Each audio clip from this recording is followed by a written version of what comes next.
बारिश अंदरूनी सिंध सब कुछ बहा ले गया। कई इलाकों में वक्फे से बारिश सैलाब से सूरत हाल मज़ीद ख़राब हो गई। सिंध भर के तमाम अजला सैलाबी सूरत हाल के सबब आफत ज़दा करार दे दिए गए। बस्तियों की बस्तियाँ उजड़ गईं। हर तरफ हालात अबतर। हैदराबाद, नवाब शाह, सखर, मीरपुर खास, लाड़काना में तबाही, लोगों की नकल मकानी जारी। बारिशों से और सैलाब से मजीद 32 अफराद जाँ बहा। कम्बात की तादाद 263 हो गई। महकमे मौसमियात के मुताबिक बारिशों का सिलसिला 25 अगस्त तक जारी रहेगा। बिलावल भुट्टो साहब, बारिश आता है तो पानी आता है,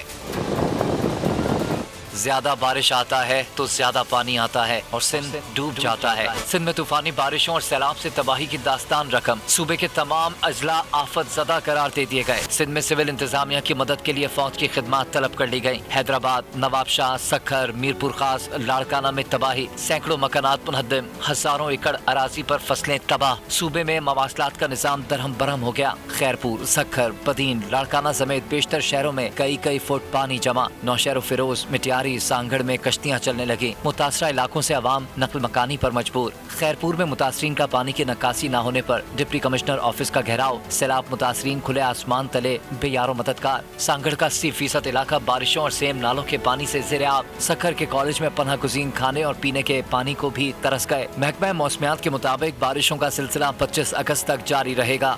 मैं हूँ जैस्मीन मंजूर और आप मुझे देखेंगे सिर्फ बोल पर।